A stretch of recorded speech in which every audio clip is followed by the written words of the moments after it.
Oi, a paz do Senhor Jesus a todos vocês. Bom, aqui nesse vídeo eu quero compartilhar uma experiência muito importante que eu tive um pouco antes da minha conversão.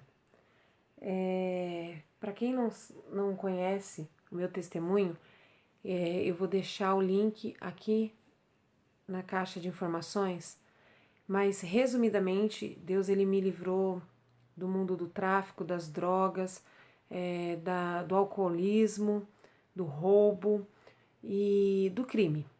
Deus me livrou desse mundo, Deus me tirou desse mundo, mas hoje eu quero compartilhar algo muito interessante que aconteceu alguns dias antes de eu me converter. E Deus ele quer falar conosco a respeito dessa experiência. Eu me converti dentro de uma casa de recuperação.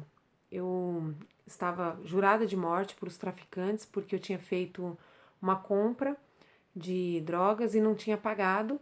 Então eu fui jurada de morte e quando eu estava jurada de morte, Deus enviou dois homens que eu não conheço, não sei quem são, nunca mais os vi, não sei o nome, na minha porta, dizendo que Deus havia mandado eles ali para me buscar. E eu aceitei, fui com eles dentro do carro deles e eles me levaram para uma casa de recuperação, onde o Senhor me alcançou ali dentro e me libertou. Bom, alguns meses antes da minha conversão, Deus começou a me cercar. Começaram a acontecer coisas que indicavam que Deus ia fazer algo na minha vida, né? E uma dessas coisas foi que eu passei na frente de uma igreja evangélica e eu vi uma moça cantando com violão, só ela e o violão. E ela cantava uma música que dizia assim: saia desse grande abismo, deste mar de solidão. Deus não te fez para isso, para viver na escravidão. Olhe para o céu. E eu ouvi aquela canção que falava a respeito de conversão, e eu lembro que a letra gravou na minha mente, e eu comecei a cantar essa letra. Aonde eu andava na rua com meus amigos, eu cantarolava essa letra dessa canção, e Deus já estava falando comigo. E o que eu queria dizer nesse vídeo é o seguinte, que o mundo espiritual, ele também percebeu que Deus estava me cercando, né? Que Deus estava se movendo, que o mundo espiritual estava se movendo para que eu fosse liberta. E então aconteceu algo muito interessante. Antes de eu falei para vocês que eu fiz uma compra de droga em Ribeirão Preto, onde eu fiquei devendo para esses traficantes. Pois bem, eu lembro que eu comprei 500 gramas de maconha, meio quilo de maconha. Mais ou menos o volume de uma caixa pequena de sapato. Mas assim, é um volume grande. É um volume grande. Se tratando de maconha, meio quilo é um volume grande. E não é um volume fácil de esconder. E quando eu fui fazer essa compra em Ribeirão Preto, eu fui junto com dois amigos meus. E quando a gente chegou lá, a gente fez essa compra e a gente tomou o ônibus para voltar para nossa cidade. E quando a gente tomou aquele ônibus para ir para outra cidade, é um ônibus de viagem, né? A gente fez de tudo para não transparecer que a gente estava transportando aquela droga. E uma das coisas que a gente fez foi deixar a droga comigo, que era a única mulher. E então eu peguei e fiquei com aquela droga embaixo da minha blusa, na frente da minha barriga, dentro da minha calça, na minha cintura, na frente da minha barriga, e amarrei uma blusa de frio na cintura para ficar aquele nó fazendo volume, e joguei minha camiseta por cima e vim sentada longe deles, em outro lugar, num banco do ônibus. Aí foi outro sentado no outro banco do ônibus e o outro sentado no outro banco. A gente não viajou os três juntos. Então, assim, a gente estava acima de qualquer suspeita. Não dava para ver que a gente estava lá transportando droga. Mas como o inimigo já sabia que Deus tinha uma obra na minha vida e que ele estava prestes a fazer alguma coisa na minha vida, o que aconteceu? A polícia interceptou aquele ônibus e a gente tava. Meu, isso nunca aconteceu comigo. A gente sempre fez isso, a gente sempre transportou droga e a polícia nunca desconfiou da gente. E naquele momento a gente estava assim, tranquilo, porque não tinha por que desconfiar da gente. Mas, enfim, a gente estava dentro daquele ônibus, ninguém sabia que a gente estava lá dentro, mas a polícia interceptou aquele ônibus. E quando a polícia interceptou, a gente pensou, bom, é uma blitz comum, uma blitz normal, vamos ficar de boa, porque o máximo que pode acontecer é eles chamarem os meninos para investigar os meninos, e eu tô acima de qualquer suspeita, porque eu sou menina e eu era acima de qualquer suspeita. E eu estava dentro do ônibus, sentada no meu banco, longe deles. Aí a polícia entrou dentro do ônibus com a lanterna, foi iluminando todo mundo, olhando todo mundo. Aí o policial iluminou o meu amigo no banco dele e falou assim, desce. Que ele queria dar uma revistada melhor no banco e no meu amigo. Aí eu falei, tá bom, até aí tudo bem, ele não pode mexer comigo, né? E mesmo porque eu sou mulher e ele é homem, ele não pode me revistar. Fiquei tranquila, entre aspas. Aí o meu amigo desceu do ônibus, o policial pegou, virou com a lanterna assim pro meu lado e falou assim pra mim, desce. Aí eu falei, desce por quê? Aí ele, pra descer.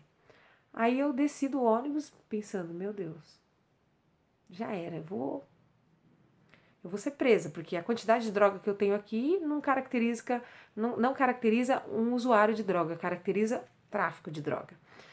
Então eu pensei assim, nossa, agora a casa caiu, né? A casa caiu. Eu desci do ônibus pensando, a casa caiu. E aí eu desci do ônibus, tava lá meu amigo lá embaixo, e quando a gente tava lá embaixo olhando um pra cara do outro, eu lembro que meu corpo tremia de medo, porque eu falei, pronto, eles sabem que eu tô com a droga. E mesmo eles não podendo me revistar, eles poderiam mandar eu levantar a parte da frente da blusa. Eles poderiam fazer isso como já fizeram várias vezes. Eles não podiam tocar em mim, porque só tinha policiais homens. Mas eles poderiam falar, levanta a blusa que eu quero ver sua cintura. Isso eles poderiam fazer. Ou poderiam chamar uma polícia feminina para me revistar. Enfim, eu pensei, bom, agora já era. Porque se eles mandaram eu descer, é porque eles sabem que a gente tá casando. Eu e meus dois amigos descer, então eles sabem quem eles estão revistando e por que eles estão revistando. E ali eu tinha certeza que ali eu ia pra cadeia. Porque, ou pra FEBEM, porque eu era menor de idade, eu tinha certeza que ali. E pense comigo, irmãos, se eu tivesse ido pra FEBEM ali, eu não teria ido pra casa de recuperação, eu não estaria na minha casa, eu não. Era uma maneira do diabo me prender mais ao mundo. Porque a gente sabe que na FEBEM a gente entra para aprender mais sobre o crime, não para ser liberto de nada, né? Então, foi uma maneira que o inimigo achou, eu preciso parar ela agora, porque o mundo espiritual está se movendo e Deus vai fazer alguma coisa na vida dessa menina. E foi isso que aconteceu. Mas eles revistaram o banco onde eu estava, revistaram o banco onde meus amigos estavam, revistaram os meus amigos e não pediram para eu levantar a blusa. Foi assim, inacreditável. Eles viraram para mim assim, depois de um bom tempo com aquele ônibus parado no meio da estrada, tudo aquilo acontecendo, aquele circo armado. Eles viram pra gente e falaram pra gente assim, ó, dessa vez vocês escaparam, pode subir, pode ir embora. Quando eu subi no ônibus, eu fiquei, eu não acreditei que isso estava acontecendo. Tipo assim, era certeza que eles iam pegar a gente. E Deus, ele deu esse livramento. Ele me deu esse livramento porque ele sabia que se eu fosse presa ali, ia ser muito mais difícil. A minha vida estaria enfiada num mundo mais e mais. E quando eu entrei dentro do ônibus, que eu sentei no ônibus com aquele tablete de maconha na cintura. E outra, gente, eu prometo que eu tô falando a verdade. Era um volume muito grande. Tipo, qualquer um via que tinha um negócio embaixo da minha blusa. É sério. É sério. Eu não acreditava. Na hora que a gente subiu no ônibus, que a gente olhou um pra cara do outro, a gente ficou assim, tipo, o que eles fizeram, cara? Eles não estão vendo qual é o tamanho da sua barriga. Eu era magrinha. E eu tinha um volume debaixo da blusa e eles simplesmente ignoraram aquele volume e mandaram a gente subir no ônibus e ir embora. E meditando sobre essa experiência, Deus me trouxe uma passagem bíblica que fica em Lucas capítulo 8, aonde no versículo 22, Jesus apazigua a tempestade. A Bíblia diz que Jesus estava no barco com os discípulos indo até uma cidade, onde o barco foi açoitado pelas ondas e pelo vento. E o barco ia afundando quando os discípulos foram até Jesus e acordaram ele e disseram: Mestre, você não se importa que a gente vai morrer? E aí Jesus levanta e dá uma ordem ao vento: aquieta-te, vento, aquieta-te, mar. E o mar e o vento obedecem, e o mar se acalma, e eles continuam a viagem, prosseguem viagem, até uma cidade de Gadara. E nessa cidade de Gadara, ele se encontra com o endemoniado de Gadareno, que era aquele homem que andava nos sepulcros, que andava endemoniado com uma legião de demônios, e que Jesus encontra com ele e o liberta e o transforma no missionário de Gadara, aonde esse homem pregou para várias cidades e várias pessoas se converteram a Jesus através do testemunho desse homem. Então a gente juntando uma passagem com a outra, porque primeiro eles passam pela tempestade, o barco quase afunda, para eles chegarem até Gadara e a obra de Deus ser feita na vida daquele endemoniado. E Deus, ele me revelou que é dessa maneira que acontece. Quando Jesus está se aproximando de alguém para fazer uma obra, quando o mundo espiritual começa a se mover para a libertação de uma alma, Satanás e seus anjos já se ligam no que está acontecendo e eles tentam impedir isso de acontecer. Foi o que aconteceu com aquele barquinho. Ele foi açoitado pelas ondas para impedir que Jesus chegasse até aquela cidade e se encontrasse com aquele endemoniado. Foi exatamente o que aconteceu comigo naquela ocasião que eu acabei de contar para vocês. Deus já estava usando pessoas para falar comigo, usando músicas, usando os meus próprios amigos. Ai, a gente precisa mudar de vida, a gente precisa virar crente. A gente começou a falar esse tipo de coisa semanas antes de acontecer todo o extraordinário da minha vida, toda a libertação que Deus fez na minha vida de forma extraordinária. E Satanás, ele falou, vai acontecer algo aqui agora, e se eu não parar essa menina, ela vai se converter e Jesus vai se encontrar com ela. Mas, da mesma forma que o vento e o mar não conseguiu afundar aquele barco, não conseguiu frustrar o plano do Senhor. Os planos de Deus era chegar até aquele endemoniado. Satanás se levantou para tentar impedir, mas ele não teve sucesso.